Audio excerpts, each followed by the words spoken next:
Hello everyone, আমার নাম Runu Yasmin YouTube চ্যানেলে তোমাদের সকলকেই স্বাগত জানাই। আমরা কিছু গুরুত্বপূর্ণ এমসিকিউ নিয়ে আলোচনা করি, যেখানে 4টি ক্লাস হয়েছে এই সিরিজে এবং আজকে 5 নাম্বার ক্লাস। এটি খুব গুরুত্বপূর্ণ পিএসসি মিসলেনিয়াস এবং ক্লার্কশিপ পরীক্ষার জন্য, তাছাড়া অন্যান্য পরীক্ষার জন্য কিন্তু সমানভাবে গুরুত্বপূর্ণ এই ক্লাসটি, যেখানে আমরা বেশ কিছু এমসিকিউ এবং তার সাথে যুক্ত ইম্পর্টেন্ট ফ্যাক্টস নিয়ে আলোচনা করি। এর আগে WBCS এর 10 বছরের প্রশ্নপত্র আলোচনা করেছি এবং পিএসসি ক্লার্কশিপ পরীক্ষার 2007 থেকে 2019 সাল পর্যন্ত সব প্রশ্ন আলোচনা করেছি। প্লেলিস্টে লিঙ্ক দেওয়া আছে, চাইলে দেখে নিতে পারো। এখন আমরা শুরু করেছি এই ইম্পর্টেন্ট কোশ্চেনের সিরিজটা, যেখানে 4টি ক্লাস অলরেডি কিন্তু হয়ে গেছে। আজকে কিন্তু 5 নাম্বার ক্লাস। তাহলে প্রথম প্রশ্নে বলা হয়েছে যে ভারতের সর্বাধিক খনিজ সম্পদপূর্ণ শিলা সিস্টেমটা কি? কুরাপ্পা সিস্টেম, না বিন্দায়ান সিস্টেম, না ধারওয়ার, না গন্ডোয়ানা? তাহলে উত্তরটি অবশ্যই ধারওয়ার সিস্টেম হয়ে থাকে। দেখো, আমাদের যে এই রক সিস্টেমটা রয়েছে তার মধ্যে যে সবথেকে নবীনতম যদি বলি রক সিস্টেম, সেই নবীনের মধ্যে পড়বে, নবীনতমর মধ্যে পড়ে থাকে আমাদের কি যেন বলে, সেটার নাম হচ্ছে গন্ডোয়ানা ল্যান্ড। গন্ডোয়ানা যুগের যে শিলা, গন্ডোয়ানা যুগের শিলা, তারপরে টারশিয়ারি যুগের শিলা, আর তারপরে চলে আসবে ডাক্কান যে যুগের শিলাটা রয়েছে। এগুলো সব যেগুলো আমরা জানি সাধারণত সেগুলো কিন্তু সব নবীন হয়ে থাকে। আর এই যে গন্ডোয়ানা যুগের শিলা বা গন্ডোয়ানা যুগের মধ্যে কি করেছিল, এই গন্ডোয়ানা যুগেই যত ধরনের আমাদের কয়লা সঞ্চিত রয়েছে, আমাদের ভারতের মধ্যে যত কয়লা রয়েছে তার 98% কয়লা কিন্তু এই গন্ডোয়ানা যুগেরই কয়লা, আর বাকি 2% কয়লা কিন্তু রয়েছে সেটা টারশিয়ারি যুগের। আর এই টারশিয়ারি যুগের যে এই 2% কয়লা, সেটা কোথায় লক্ষ্য করা যায়? নর্থ ইস্টার্ন স্টেটসগুলোর মধ্যে। আর 98% যে গন্ডোয়ানা যুগের কয়লা, সেটা কোথায় রয়েছে? গন্ডোয়ানা যেই সেটা থাকে সেই জায়গাটার মধ্যে। আসলে সেটা গোন্ড উপজাতিরা বসবাস করতো বলে এটাকে গন্ডোয়ানা বলে। তো ভীষণ গুরুত্বপূর্ণ হয়ে যায় যে এই গোন্ড জনজাতি কোথায় রয়েছে, সেটা যদি তুমি জানো তাহলে গন্ডোয়ানা যুগের কয়লাটা আমরা কোথায় পাবো সেটাও জানবে। এটা কিন্তু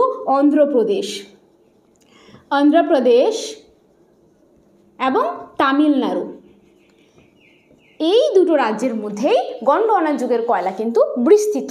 আর ডাকান প্লেটু তো আমরা জানি এটা দাক্ষিণাত্যের মালভূমি, যেটা সাধারণত মহারাষ্ট্র এর মধ্যে বেশি করে বিস্তৃত রয়েছে। আমাদের যে ব্ল্যাক কটন সয়েল বা রেগুর মৃত্তিকা, সেটা তো এই ডেকান প্লেটু থেকেই সৃষ্টি হয়েছে। এটা কিন্তু প্রচুর ক্ষারকীয় হয়ে থাকে এবং রেগুর মৃত্তিকা এখান থেকেই সৃষ্টি হয়েছে। ঠিক আছে, এবার এগুলো তো হলো নবীনতম।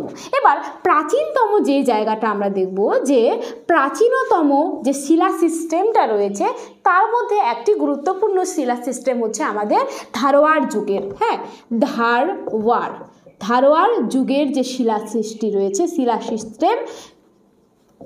সিস্টেম সেটা কিন্তু অনেক প্রাচীনতম শিলা এর মধ্যে একটা। ঠিক আছে, তাহলে যদি বলে প্রাচীনতম যুগের শিলা কোনটা, তাহলে ধারওয়ার। এই ধারওয়ার যুগটা, যেটা ধারওয়ারের যে ময়দানটা রয়েছে, কোন রাজ্যে অবস্থান করেছে? কর্ণাটক। KRT মানে কর্ণাটক। আর ধারওয়ার যুগের মধ্যেই সোনার যে ভাণ্ডার সেটা পাওয়া যায়। ভারতের মধ্যে সবথেকে বড় সোনার ভাণ্ডার ধারওয়ার যে প্লেটুটা রয়েছে সেখানেই পাওয়া যায়। তার নাম কি? তার নাম KGF মানে কোলার গোল্ড ফিল্ড। এটা অবস্থান করেছে এই ধারওয়ার যুগের রক সিস্টেমটার মধ্যেই কিন্তু।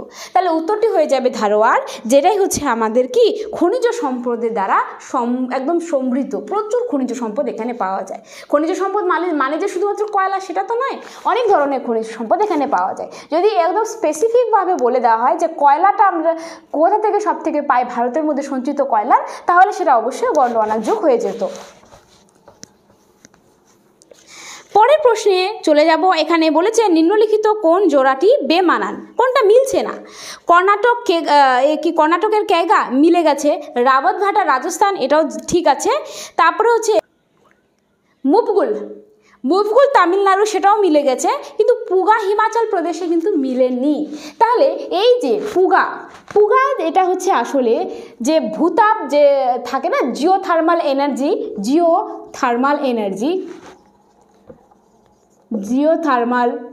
এনার্জি প্রডিউস করার জন্য একটা গুরুত্বপূর্ণ হচ্ছে কেন্দ্র পুগা ঘাঁটি। এটা কোথায় অবস্থান করেছে? এটা লাদাখের মধ্যে অবস্থান করেছে। ভীষণ গুরুত্বপূর্ণ কিন্তু এটা, যে ভারতের মধ্যে অবস্থিত একটা জিওথার্মাল এনার্জি এর কেন্দ্রের নাম হচ্ছে পুগা, যেটা লাদাখের মধ্যে অবস্থান করেছে। এবার এর সাথে যুক্ত আরেকটি সিমিলার টাইপের নাম রয়েছে, সেটার নাম হচ্ছে পংদ্যাম। পংদ্যাম এটা কিন্তু হিমাচল প্রদেশের মধ্যে অবস্থান করেছে। আর মানুষের কনফিউজ হয়, সেজন্য এখানেই অপশনটাতে ওরকম দিয়েছে যে পুগা যে থার্মাল পাওয়ারটা এটা বলে হিমাচল প্রদেশে, কিন্তু নয়, পুগা রয়েছে লাদাখে, পংটা রয়েছে হচ্ছে হিমাচল প্রদেশে। এটা কোন নদীর ধারে অবস্থান করেছে? ব্যাস নদীর ধারে অবস্থান করেছে। ব্যাস নদীর ধারে অবস্থান করেছে পংদ্যামটা। এবার এখানে যে বলেছে রাবতভাটা, রাজস্থান, কেগা, কর্ণাটকা, এগুলো আসলে কি? আসলে আমাদের ভারতে কতগুলো 7টা হচ্ছে নিউক্লিয়ার পাওয়ার প্ল্যান্ট রয়েছে। কি বললাম? 7টি রয়েছে নিউক্লিয়ার পাওয়ার প্ল্যান্ট রয়েছে। ঠিক আছে, এই 7টি নাম আমাদের অবশ্যই তাদের লোকেশনের সাথে মনে রাখতে হবে। যেমন এটা সবার প্রথমেই হবে আমাদের তারাপুর। তারাপুরটা সবার প্রথম আবিষ্কার করা হয়েছিল ইউএসের সাহায্যে। এখানে লিখেই দিচ্ছি কত সালে? 1972 সালে। এটা কোথায় রয়েছে? এটা কিন্তু মহারাষ্ট্র। হ্যাঁ, মহারাষ্ট্রের মধ্যে অবস্থান করেছে তারাপুর, খুব গুরুত্বপূর্ণ। আর এটাই হচ্ছে ভারতের মধ্যে প্রথম পারমাণবিক বিদ্যুৎ কেন্দ্র। এবার রয়েছে রাবতভাটাটা অবস্থান করেছে রাজস্থানের মধ্যে। তারপরে নরোরা এটা অবস্থান করেছে উত্তরপ্রদেশে, ইউপি উত্তরপ্রদেশে। তারপরে কেগা যেটা রয়েছে সেটা হচ্ছে কর্ণাটক। কেআরটি মানে আমি এখানে লিখেই রাখছি, কর্ণাটক রাজ্যের মধ্যে অবস্থান করেছে কেইগা। তারপরে কুরানকুলাম, আরেকটা রয়েছে কালপাক্কাম। এই দুটা রিয়েক্টর কোথায় অবস্থান করেছে? এটা তামিলনাড়ু। তাহলে একমাত্র তামিলনাড়ু রাজ্যের মধ্যে 2টা নিউক্লিয়ার পাওয়ার প্ল্যান্ট রয়েছে, একটা নাম কুরানকুলাম, একটা নাম কালপাক্কাম। আর এই কালপাক্কামটাকে আরও বলা হয় কামিনী রিয়েক্টর নামে বা ইন্দিরা গান্ধী রিয়েক্টর নামেও পরিচিত। এই কালপাক্কামটাই একমাত্র ভারত মানে সবার প্রথম এটাকেই হচ্ছে একদম 100% ভারত নিজেই তৈরি করেছিল, বাকিগুলো কোনো না কোনো দেশের সাহায্যে কিন্তু তৈরি করা হয়েছিল। তাহলে কি বললাম? 1 2 3 4 5 6, আরেকটা বাকি রয়েছে, এটার নাম হচ্ছে কাকরাপাড়া। এটা কোথায় অবস্থান করেছে? গুজরাট। ঠিক আছে, তাহলে এই কয়টা কিন্তু টোটাল 7টা নিউক্লিয়ার পাওয়ার প্ল্যান্ট রয়েছে। নামটা অবশ্যই মনে রাখতে হবে। এই যেমন মিলানোর সময়ে আমাদের নরোরা দিয়েছিল এবং রাবতভাটা দিয়েছিল, কেগা আর রাবতভাটা দিয়েছিল, তাই তো? তো এরকম কিন্তু বাকিগুলো আমাদের অবশ্যই জানতে হবে, ভীষণ গুরুত্বপূর্ণ। এবার নিউক্লিয়ার যে পাওয়ার প্ল্যান্টগুলো থাকে সেখানে যে আমরা ব্যবহার করি সেটা হচ্ছে ইউরেনিয়াম ব্যবহার করা হয়, ইউরেনিয়ামের সার ব্যবহার করা হয়ে থাকে। ঠিক আছে, এই নিউক্লিয়ার পাওয়ার প্ল্যান্টগুলোর মধ্যে আমাদের নিউক্লিয়ার কি ফিউশন হয় না ফিশন হয় সেটাও ইম্পর্টেন্ট। সেটা কিন্তু আমাদের নিউক্লিয়ার বিখণ্ডন হয়।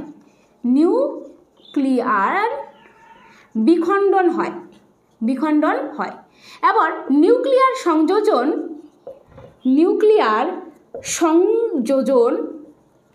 বা ফিউশন যেটাকে বলা হয়, ওটা তো ফিশন, এটা হচ্ছে ফিউশন বা নিউক্লিয়ার যুক্ত হবে। এটা কোথায় লক্ষ্য করা যায়?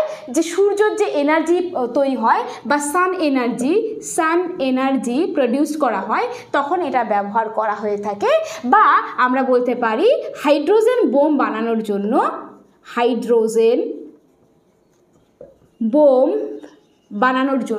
নিউক্লিয়ার সংযোজন পদ্ধতিতে বানানো হয়। কিন্তু নিউক্লিয়ার বোম বানানোর জন্য বা নিউক্লিয়ার রিঅ্যাক্টরে আমরা বিখণ্ডন বা নিউক্লিয়ার ফিশন পদ্ধতিটা ব্যবহার করে থাকি। পরের প্রশ্নে আমরা চলে যাব। উত্তরটি তাহলে কি হবে? উত্তরটি ডি নাম্বারটা। পুগা ঘাঁটি কোথায় রয়েছে? পুগাঘটি রয়েছে লাদাখের মধ্যে। এবার নিম্নলিখিত কোন বন্দরটি পূর্ব উপকূলে অবস্থিত নয়? তার মানে আমাদের যে বন্দর রয়েছে ভারতের সেগুলো সম্পর্কে জানলেই আমরা এই প্রশ্নটির উত্তর করে দিতে পারবো।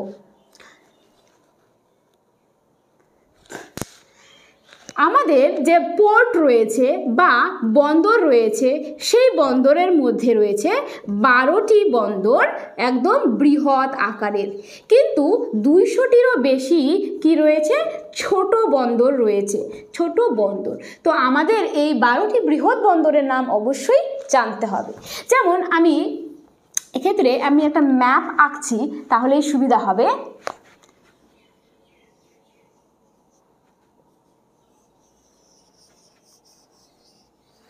জাস্ট এটা রাফ আমি একটা আঁকলাম।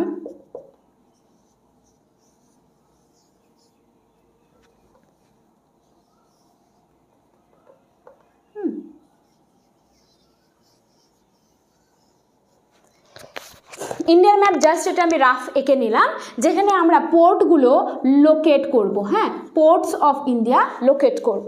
যেমন এই ক্ষেত্রে সবার প্রথম থাকবে কান্ডালা। কান্ডালা পোর্ট, যেটার অপর নাম দীন দয়াল উপাধ্যায়। এটাই পৃথিবীর নয়, মানে ভারতের মধ্যে সবথেকে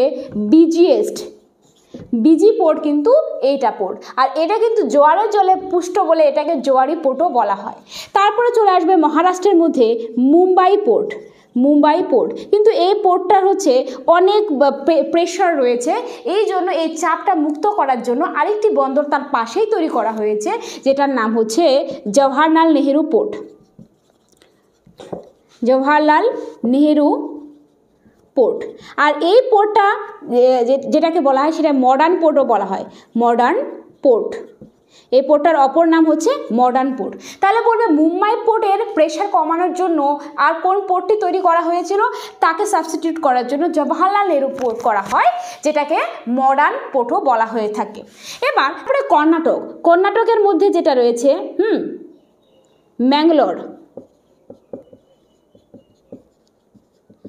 ম্যাঙ্গালোর এয়ারপোর্ট। তারপরে এই যে তামিলনাড়ুর মধ্যে কিন্তু বেশ কতগুলো এয়ারপোর্ট রয়েছে, তার মধ্যে চেন্নাই, তুতিকোরিন, এন্নর। এই তুতিকোরিনটা জলের পরিমাণ অতিরিক্ত কম, তাহলে তুতিকোরিনে খুব অল্প পরিমাণে কিন্তু জল রয়েছে।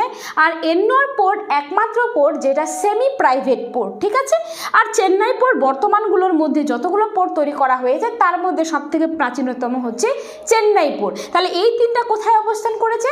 তামিলনাড়ু রাজ্যের মধ্যে অবস্থান করেছে।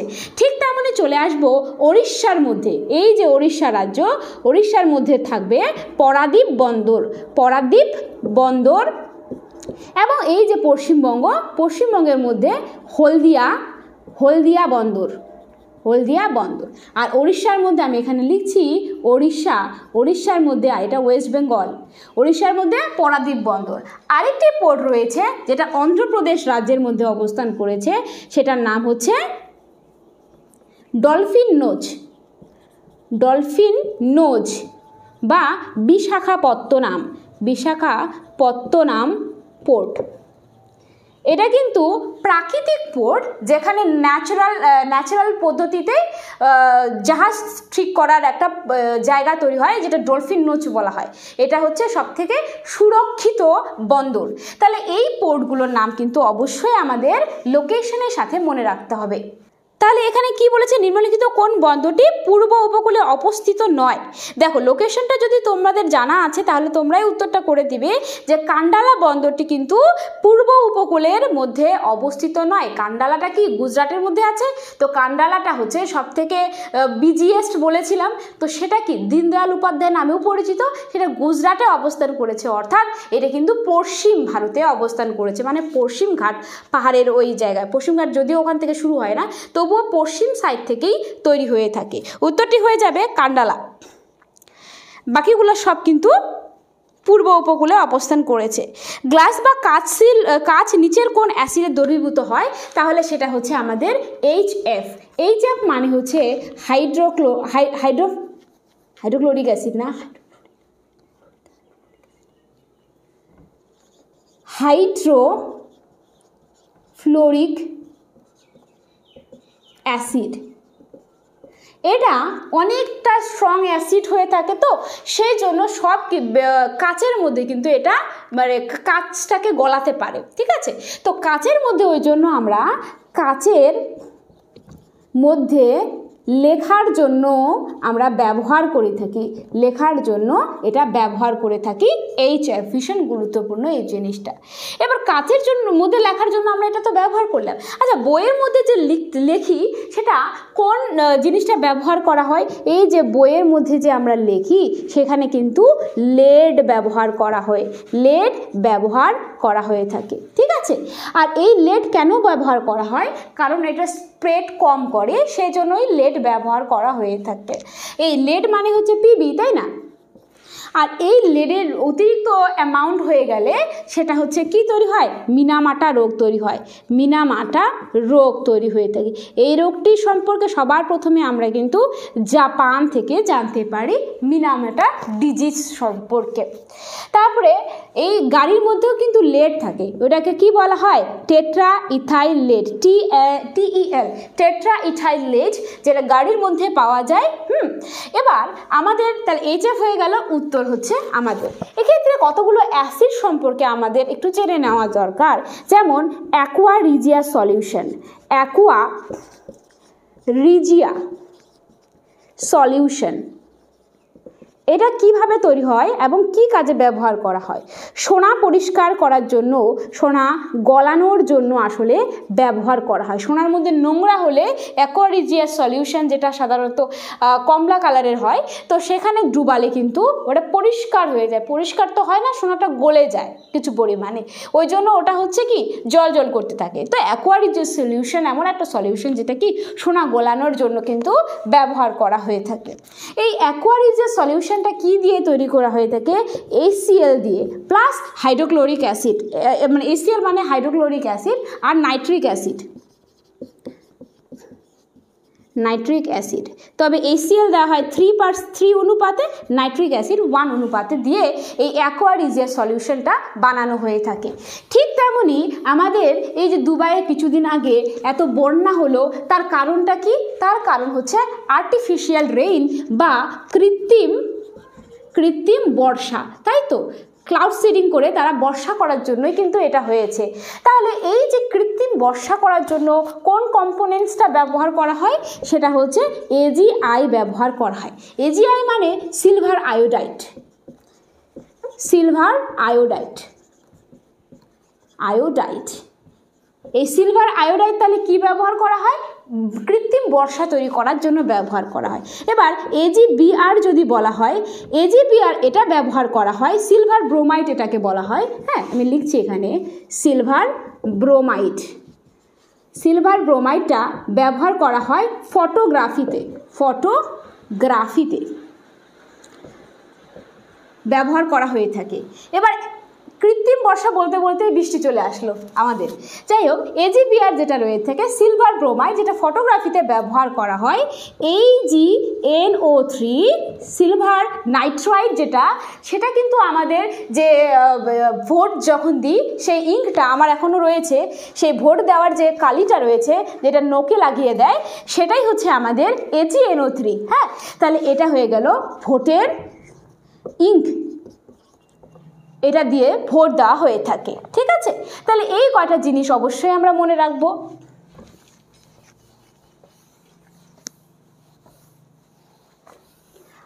এটা যেহেতু পড়ছি, অ্যাসিড রেইন সম্পর্কে আমরা একটু জেনে নেব।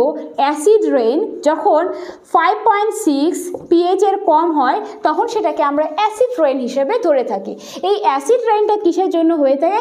সক্স আর নক্সের জন্য হয়, মানে সালফিউরিক অ্যাসিড আর নাইট্রিক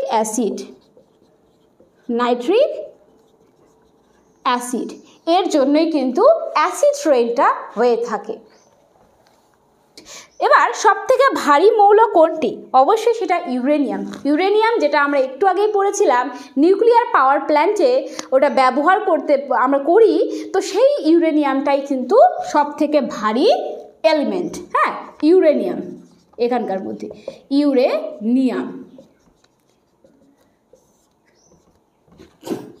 92U 235ও থাকে, আবার 92U 238ও থাকে। তাহলে এত বড় পরমাণুর যে ভার, এটাকে বলা হয় পরমাণু ভার, এটাকে বলা হয়ে থাকে পরমাণু ক্রমাঙ্ক বা পারমাণবিক ক্রমাঙ্ক বলা হয়। তো এটাই হচ্ছে ইউরেনিয়াম, যেটা সব থেকে ভারী।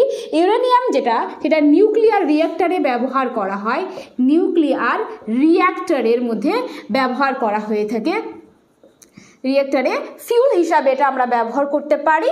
এবার এই যে ইউরেনিয়াম, সেটা কিন্তু ইন্ডিয়ার মধ্যে পাওয়া যায় না। তাহলে ইন্ডিয়ার মধ্যে যে আমাদের পাওয়া যায়, যে আমাদের কি বলে এটা, রেডিও অ্যাক্টিভ এলিমেন্ট, সেটার নাম হচ্ছে থোরিয়াম। থোরিয়াম, তো এই থোরিয়ামটা কোথায় পাওয়া যায়? এটা জাদুঘোড়ার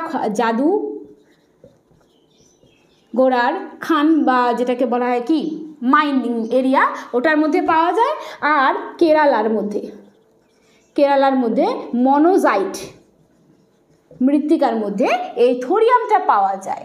আর এই যে ইউরেনিয়াম, সেই ইউরেনিয়ামটাকে আরও দুটো নাম হিসাবে আমরা জানি, সেটা ইয়েলো কেক বলে থাকি, আবার এটাকে বলা হয় মেটাল অফ হোপ, ইউরেনিয়ামটাকে বলা হয়ে থাকে। আর থোরিয়াম কিন্তু আমাদের ভারতের মধ্যে পাওয়া যায়, ইউরেনিয়াম পাওয়া যায় না। এটাই হচ্ছে সব থেকে ভারী মৌল। এবার এই যে সোনা রয়েছে, সেই সোনাটা কিন্তু সব থেকে ডাকটাইল এলিমেন্ট বা ম্যালিয়েবল এলিমেন্ট বা সব থেকে নমনীয়, যেটাকে বলে থাকি নমনীয়, একদম ইজিলি এটা প্লেটে প্লেটে ভাগ হতে পারে, সেটা কিন্তু সোনা। ভীষণ ইম্পর্টেন্ট এই প্রশ্নটি। এবার বাকি যেটা রয়েছে সিসা বা লেড, একটু আগেই আমরা কিন্তু ওটা পড়েছি। পরের প্রশ্নে রক্তের গ্রুপ কে আবিষ্কার করেছেন? তাহলে রক্তের গ্রুপ কিন্তু আবিষ্কার করেছেন কার্ল ল্যান্ডস্টিনার। তাহলে এই যে আমাদের ব্লাড গ্রুপ, এই সিস্টেমটা তাহলে কে দিয়েছে? ল্যান্ডস্টিনার বা কার্ল ল্যান্ডস্টিনার। তিনি এ, বি এবং ও এই সিস্টেমটা দিয়েছিলেন কার্ল ল্যান্ডস্টিনার। কিন্তু আরএইচ ফ্যাক্টর বা যেটাকে আমরা ডি ফ্যাক্টর বলে থাকি, যেটার প্রেজেন্টে আমাদের ব্লাড পজিটিভ আর নেগেটিভ হয়, সেই ফ্যাক্টরটা কিন্তু কার্ল ল্যান্ডস্টিনার দেয়নি, এটা দিয়েছিলেন উইনার দিয়েছিলেন, এই আরএইচ ফ্যাক্টরটা আবিষ্কার করেছিলেন। এবার এই যে আমাদের বাকি রয়েছে আলেকজান্ডার ফ্লেমিং। আসলে এই আলেকজান্ডার ফ্লেমিং আবিষ্কার করেছিলেন পেনিসিলিন। কত সালে? 1929 সালে। এটা কিন্তু একটা পেইন কিলার। হ্যাঁ, এবার বাকি যেজন রয়েছেন সেটা হচ্ছে আমাদের উইলিয়াম হার্ভের নামটাও কিন্তু ভীষণ গুরুত্বপূর্ণ। উইলিয়াম হার্ভে, তিনি কি করেছিলেন? এই যে ব্লাড সার্কুলেশন হয়ে থাকে, তার যে তত্ত্বটি কিন্তু উইলিয়াম হার্ভে দিয়েছিলেন। সেটা হচ্ছে রবার্ট কোচ করেছিলেন খোঁজ। কিসের খোঁজ করেছিলেন? যক্ষা রোগের যে ব্যাকটেরিয়া, তার খোঁজ করেছিলেন হচ্ছে রবার্ট কোচ। রবার্ট হুক তাহলে কে? আর রবার্ট হুক তিনি হচ্ছে ফাদার অফ সেল নামে পরিচিত, কারণ তিনি সেল আবিষ্কার করেছিলেন সবার প্রথমে। তবে যদিও এটা ডেথ সেল ছিল কিন্তু। তাহলে সজীব সেলকে আবিষ্কার করেছিলেন অ্যান্টন ভন লিউভেনহক।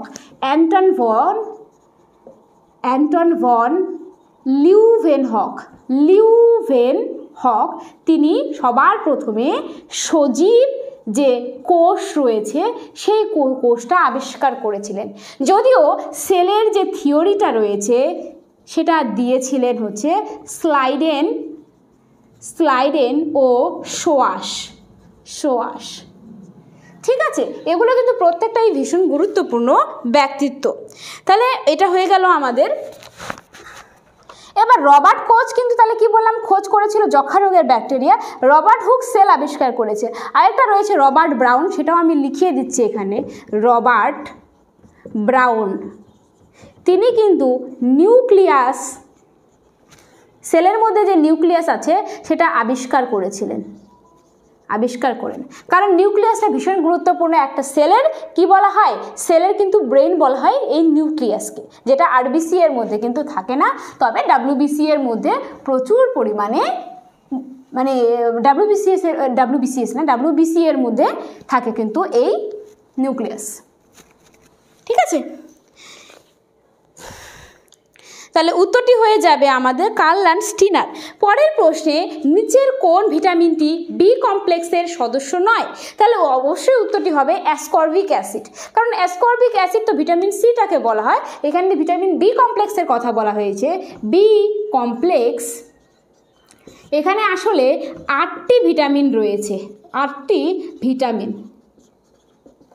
ভিটামিন কিন্তু আমাদের কোনো ধরনের দেয় না, মানে আমাদের এনার্জি দেয় না, এটা আসলে রোগ প্রতিরোধের জন্য আমরা ভিটামিনটা নিয়ে থাকি। এটা ডাইজেশনও হয় না, এটা ডাইরেক্ট অ্যাবজর্পশন হয়ে থাকে কিন্তু ভিটামিন। ঠিক আছে, তাহলে এই যে ভিটামিন বি কমপ্লেক্স রয়েছে এর অন্তর্গত কিন্তু 8টি রয়েছে। এবার আমরা জানি ভিটামিন সাধারণত এ, বি, সি, ডি, ই আর কে ভিটামিন, তাই তো? এটাকে কি বলা হয়, এর রাসায়নিক নামগুলো আমাদের জানতে হবে। এটাকে বলা হয়ে থাকে রেটিনল, রেটিনল, কারণ এই ভিটামিন এর অভাবে রেটিনাতে অসুখ হয়, যেটাকে আমরা বলি রাতকানা, রাতকানা হয়, জেরাপথ্যালমিয়া হয়, হ্যাঁ, জেরাপথ্যালমিয়া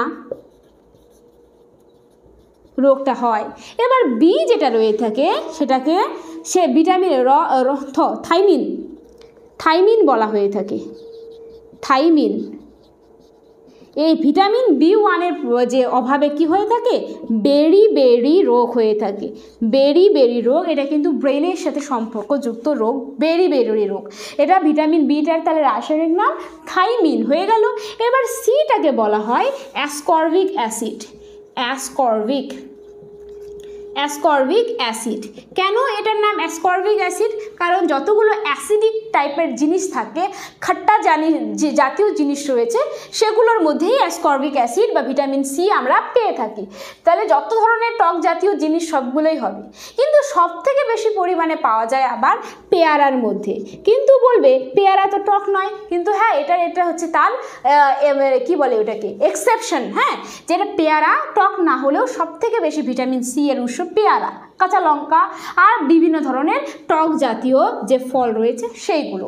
এবার ভিটামিন ডি, যাই হোক, ভিটামিন যে সি এর অভাবে যে রোগটা হয়ে থাকে সেটার নাম হচ্ছে স্কারভি, স্কারভি রোগ হয়ে থাকে। ভিটামিন ডি যেটা রয়ে থাকে তার রাসায়নিক নাম হচ্ছে ক্যালসিফেরল, ক্যালসিফেরল। আসলে ভিটামিন ডি যেটা হয় সেটা সূর্যের আলো থেকে আমরা প্রাকৃতিকভাবে কিন্তু এটা জেনারেট হতে থাকে আমাদের বডিতে। আর এই যে ভিটামিন ডি সেটা কিন্তু ক্যালসিয়ামের একটা উৎস, এই জন্য এটাকে ক্যালসিফেরল বলা হয়। এর অভাবে কিন্তু কি হয়, অস্টিওপোরোসিস জাতীয় রোগ বা হাড়ের মধ্যে ছেদ যেটা, বা রিকেট রোগ, অস্টিওমালেশিয়া, অস্টিওপোরোসিস, এই সকল রোগ কিন্তু হয়ে থাকে ভিটামিন ডি এর অভাবে। এবার ই যেটা রয়ে থাকে সেটাকে কি বলা হয়ে থাকে, টেকোফেরল, টেকোফেরল।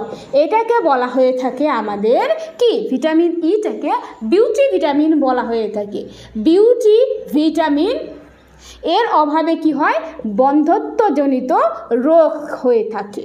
আর এই ভিটামিন ই সব থেকে বেশি পরিমাণে পাওয়া যায় অঙ্কুরিত যে স্প্রাউটসগুলো হয়, ছোলা বা যা কিছু হয় অঙ্কুরিত, সেগুলোর মধ্যে ভিটামিন ই পাওয়া যায়।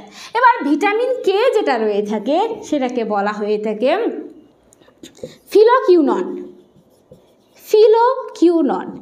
এই ভিটামিন কে যেটা রয়ে থাকে তার কাজ হচ্ছে ব্লাড ক্লটিং এ সাহায্য করা। মনে করো হাত কেটে গেছে, তো সেখানে রক্তটা না জমলে তো হবে না, তাহলে তো সব রক্তই পড়ে যাবে।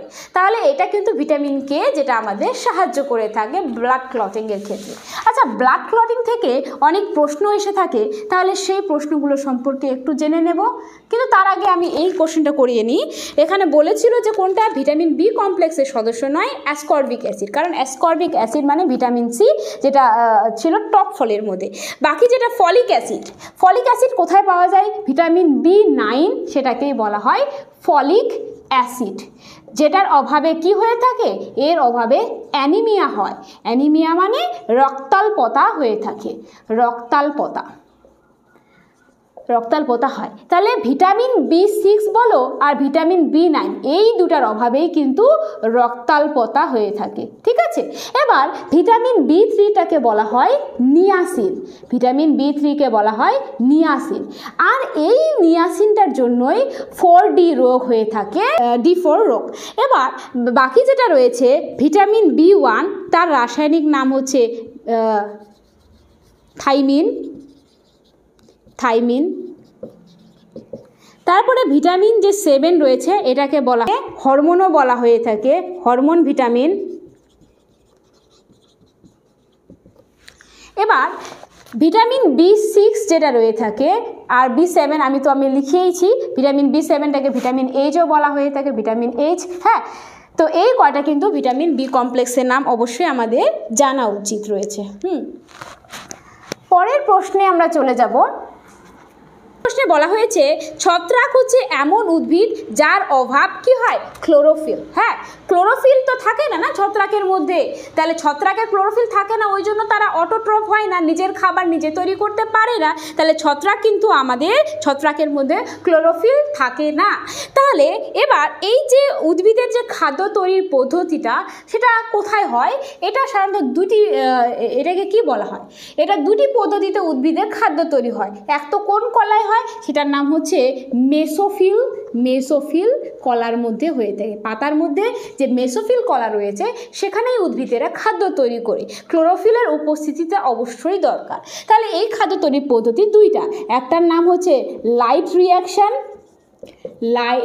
রিঅ্যাকশন, আর একটা হচ্ছে ডার্ক রিঅ্যাকশন। ঠিক আছে, এই যে লাইট রিঅ্যাকশনটা রয়েছে, সেই লাইট রিঅ্যাকশনটা কোথায় হয়ে থাকে?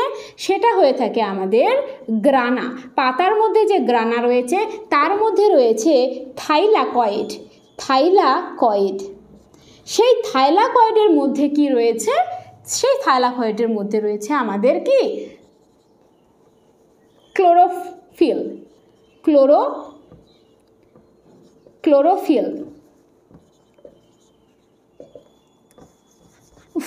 বানানটাই যায় না।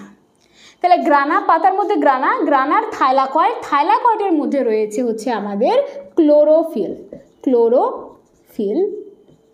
আর এর মধ্যেই থাকে ম্যাগনেসিয়াম ধাতুটা, যেটা হচ্ছে আমাদের খাদ্য তৈরির প্রথম স্টেপ এখানে হয়। দ্বিতীয় যে স্টেপটা হয়, মানে এই প্রথম লাইট রিঅ্যাকশন বা হিল রিঅ্যাকশনের ফলে যেই জিনিসগুলো উৎপন্ন হয়ে থাকে, কি উৎপন্ন হয়? NADPH2+ অক্সিজেন উৎপন্ন হয়। আর এই জিনিসটাই পরবর্তীকালে এখানে স্টার্টার হিসাবে ব্যবহার করে ডার্ক রিঅ্যাকশনটা স্টার্ট হয়। তাহলে ডার্ক রিঅ্যাকশনটা তাহলে স্টার্টার হিসাবে কি ব্যবহার করা হয়? NADPH2+ অক্সিজেন স্টার্টার হিসাবে ব্যবহার করা হয়ে থাকে, এবং পরবর্তীকালে বাই প্রোডাক্ট হিসাবে তো আমাদের অক্সিজেন উৎপন্ন হয়। আর তাদের যে মূল যে উৎপন্ন হয়, সেটা হচ্ছে গ্লুকোজ জাতীয় খাবার বা C6H12O6 উৎপন্ন হয়ে থাকে। এই ডার্ক রিঅ্যাকশনটা তাহলে কোথায় হয়ে থাকে? সেটা হয়ে থাকে আমাদের স্টোমাটার মধ্যে হয় হচ্ছে এই রিঅ্যাকশনটা।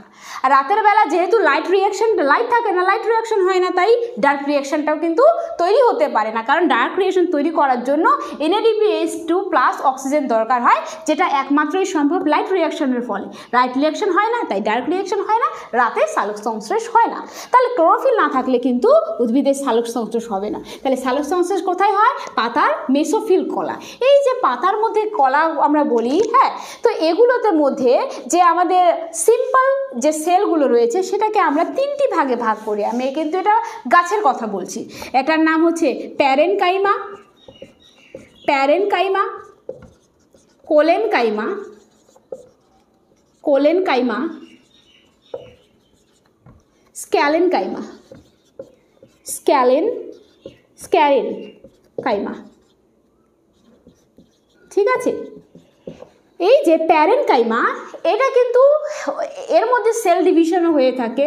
সেল ডিভিশনটা হয়, খুব একটা শক্ত হয় না, কিন্তু পরবর্তীকালে যে কোলেনকাইমাটা থাকে এটার মধ্যে কিন্তু সেল ডিভিশন হয় না, কারণ এটা শক্ত হয়। তবে এটা হচ্ছে উদ্ভিদের যে ফ্লেক্সিবিলিটি বা লচিলতা প্রদান করে থাকে এবং খাদ্য সঞ্চিত থাকে, খাদ্য সঞ্চিত থাকে।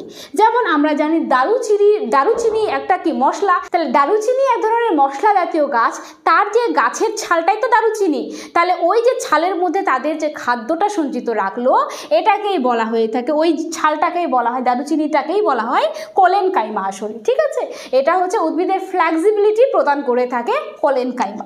এবার স্ক্যালেনকাইমা যেটা রয়েছে সেটা একদম ডেথ বলা যায়, ডেথ সেল বলা হয় উদ্ভিদের স্ক্যালেনকাইমাটাকে। যেমন ডাবের যে খোসাগুলো রয়েছে, ডাব যখন আমরা নারকেল যখন খাই তার উপরে যে খোসাটা শক্তটা থাকে সেটাই হচ্ছে আমাদের স্ক্যালেনকাইমা। এটা কিন্তু মৃত কলা উদ্ভিদের। ঠিক আছে, আর তাছাড়া আরও দুটি যে আমাদের সিম্পলের কমপ্লেক্স সেলের মধ্যে থাকে, একটার নাম জাইলেম আর আরেকটার নাম হচ্ছে ফ্লোয়েম। জাইলেম যেটা রয়েছে জল আর খনিজ ট্রান্সফার করে, উদ্ভিদ তো মাটি থেকে জল এবং খনিজ শোষণ করে, সেটা পাতার মধ্যে পৌঁছে দেওয়ার দায়িত্ব হচ্ছে জাইলেম। আর ফ্লোয়েম যেটা রয়েছে সেটা কি করে থাকে, ফুডগুলোকে ট্রান্সফার করে সারা বডির মধ্যে, ফ্লোয়েম থেকে ফুড, আর জাইলেম যেটা জল এবং খনিজ। এবার উদ্ভিদের যে আমরা বয়স নির্ধারণ করি এটা কিন্তু জাইলেম কলা দেখেই করা হয়ে থাকে। হ্যাঁ, আর উদ্ভিদের বৃদ্ধিটা মাপার জন্য আমরা কেসকোগ্রাফ যন্ত্র ব্যবহার করে থাকি, কেসকোগ্রাফ যন্ত্র ব্যবহার করে থাকি উদ্ভিদের বৃদ্ধি জানার জন্য। আর অক্সিনোমিটার দিয়েও কিন্তু উদ্ভিদের অগ্রমুকুলের বৃদ্ধির হার জানা যায়। এটাকে অক্সিনোমিটার বলা হয়ে থাকে। আর কেসকোগ্রাফ দিয়ে তো আমরা জানি উদ্ভিদের বৃদ্ধিটা জানা যায়। এরপরে রয়েছে নিম্নলিখিত কোন স্থানে গোল গম্বুজ অবস্থান করে। এটা ট্রিক কীভাবে মনে রাখবে, গম্বুজ তো গোল, তাই না, গম্বুজ তো গোল আমরা জানি, তারপরে আবার গোল গম্বুজ বলার কি দরকার, নাটক বেশি, তাহলে এটা হয়ে গেল কর্ণাটক। ঠিক আছে, এইভাবে তোমরা মনে রাখবে। তো গোল গম্বুজ হয়ে গেল কর্ণাটকের। ঠিক তেমনই আরও কিছু গুরুত্বপূর্ণ সমাধিস্থল বা আরও কিছু গুরুত্বপূর্ণ স্মৃতিসৌধ রয়েছে, সেগুলো আমরা জানবো। যেমন চারমিনার কোথায় আছে, এটা কিন্তু হায়দ্রাবাদে রয়েছে, আর এটা আবিষ্কার করেছিলেন কুলি কুতুব শাহ। ঠিক আছে, চারমিনার আবিষ্কার করেছিলেন, এটা কোথায় রয়েছে, হায়দ্রাবাদের মধ্যে। ঠিক তেমনি ফতেপুর সিকরি, বুলান দরবাজা এই দুটো অবস্থান করেছে উত্তরপ্রদেশের মধ্যে। ঠিক আছে, খুব গুরুত্বপূর্ণ কিন্তু এই জিনিসগুলো। এবার মতি মসজিদ এটা কিন্তু দিল্লিতেও রয়েছে আবার আগ্রাতেও রয়েছে। দিল্লিতে যেটা রয়েছে সেটা বানিয়েছিলেন ঔরঙ্গজেব বানিয়েছিলেন, কিন্তু আগ্রাতে যেটা রয়েছে সেটা বানিয়েছিলেন শাহজাহান বানিয়েছিলেন। তাছাড়া ময়ূর সিংহাসন এটাও তো বানিয়েছিলেন শাহজাহান, কিন্তু কোথায় বানিয়েছিলেন, দিল্লিতে কিন্তু ময়ূর সিংহাসনটা তিনি রেখেছিলেন। তাছাড়া জামে মসজিদ এটা কোথায় রয়েছে, দিল্লিতে, শাহজাহান বানিয়েছিলেন জামে মসজিদ। ঠিক তেমনি আড়াই দিন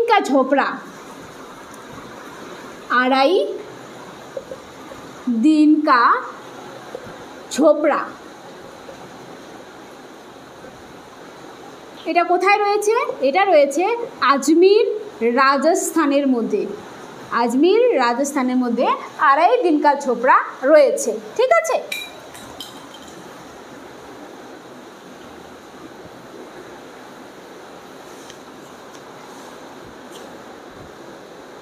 দিনপানহা লাইব্রেরি, এটা রয়েছে দিল্লির মধ্যে। হ্যাঁ, আরও অনেক কিছুই রয়েছে, আমরা আস্তে আস্তে কিন্তু সবগুলোই জানবো। এবার বলেছে নিম্নলিখিত যে ব্যক্তি ভারতকে একটি আধা ফেডারেল বলেছে, মানে কোয়াসি ফেডারেল বলেছে, সেটা হচ্ছে कैसा है इंसान। ভারতকে কোয়াসি ফেডারেল বলেছে, এইভাবে মনে রাখবে, যদিও ওটা তো খারাপ কথা নয়। কোয়াসি ফেডারেল বা আধা ফেডারেল বলেছে রাষ্ট্র হিসেবে ভারত। कैसा है इंसान, कैसी हायर, कैसी हायर, कैसी हायर হয়ে যাবে তার নামটা। তাহলে আধা ফেডারেল মানে কি? দেখো, আমাদের যে ফেডারেল সিস্টেমটা রয়েছে সেটা কিন্তু ইউএসএর, আর ইউনিফাইড যে রয়েছে এই সিস্টেমটা ইউনাইটেড কিংডমের। তো আমরা ইন্ডিয়াটা কি করেছি, ইউএসএ থেকে ফেডারেল সিস্টেমটাও নিয়েছি, আর ইউকে থেকে আমরা ইউনিফাইড জিনিসটাও নিয়েছি। ইউনিফাইডে সেন্ট্রাল গভর্নমেন্টের পাওয়ারটাই বেশি হবে, আর ফেডারেল সিস্টেমে সবার সেম সেম পাওয়ার থাকে। তো ফেডারেল সিস্টেম আমরা 20%, ইউনিফাইড আমরা 80% নিয়েছি। এই জন্য ভারতের যে ভারতের যে সিস্টেমটা আছে ইন্ডিয়া হচ্ছে একটা কোয়াসি ফেডারাল স্টেট। স্টেট মানে রাজ্য নয় কিন্তু, পশ্চিমবঙ্গ আর স্টেট মানে সংবিধানের ভাষায় কিন্তু দেশকে বোঝানো হয়। তাহলে কোয়াসি ফেডারাল স্টেট কিন্তু ইন্ডিয়া। কোয়াসি মানে অর্ধ, ফেডারাল মানে ফেডারাল স্টেট কিন্তু রয়েছে। আর এই কথাটি কে বলেছিল? ক্যাসি হায়ার, মানে ক্যাসি হায়ার, সে বলেছিল এই কথাটি। ঠিক আছে, আর এই কোয়াসি ফেডারাল যেটা রয়েছে সেটা আমরা কোথা থেকে নিয়েছি? কানাডা থেকে নিয়েছি। কানাডা দেশকে অনুকরণ করে আমরা কোয়াসি ফেডারাল দেশে পরিণত হয়েছি। এবার কানাডা থেকে আরও অনেক কিছু জিনিস নিয়েছি, যেখানে সেন্ট্রাল গভর্নমেন্টের পাওয়ারটা বেশি থাকে, সেই জিনিসগুলো কিন্তু কানাডা থেকে নেওয়া হয়। তাহলে কানাডা থেকে আমরা কী কী জিনিস নিয়েছি সেটা কিন্তু আমরা এখন একটু জেনে নেব। যেমন রয়েছে রেসিডুয়ারি লিস্ট, এটা কিন্তু নিয়েছি কানাডা থেকে। বাট যদি বলে কনকারেন্ট লিস্ট, এটা কোথা থেকে নেওয়া হয়েছে? এটা কিন্তু আমাদের অস্ট্রেলিয়া থেকে নেওয়া হয়েছে। আমি কিন্তু এটার বাংলাটা আমি ঠিক এখন বলতে পারছি না, হ্যাঁ, তো আমি এটা লিখাচ্ছি এমনিতেই, আশা করি তোমরা অবশ্যই জানবে এটা। হ্যাঁ, তাহলে রেসিডুয়ারি লিস্ট যেটা রয়ে থাকে সেটা কানাডা দেশ থেকে আমরা নিয়েছি। ঠিক তেমনি আমাদের যে কোয়াসি ফেডারাল সিস্টেম সেটাও আমরা নিয়েছি কানাডা থেকে। তারপরে গভর্নর এর অ্যাপয়েন্টমেন্ট এই ব্যাপারটা আমরা নিয়েছি কানাডা থেকে। ঠিক তেমনি কানাডা থেকে আমরা জিএসটি যে মডেলটা রয়েছে সেটা কিন্তু কানাডা থেকে নিয়েছি। ঠিক আছে, যদিও ফ্রান্সে সবার প্রথম জিএসটি লাগু হয়েছে, তবুও আমরা নিয়েছি কিন্তু জিএসটির যে মডেলটা সেটা কানাডা দেশ থেকে।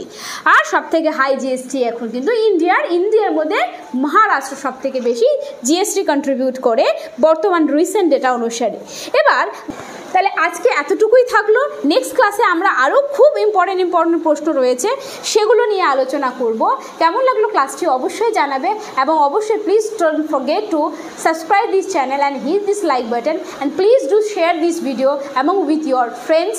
তাহলেই তো আমি মোটিভেশন পাবো এবং নেক্সট ভিডিও কিন্তু নিয়ে আসবো। Thank you so much for watching this video.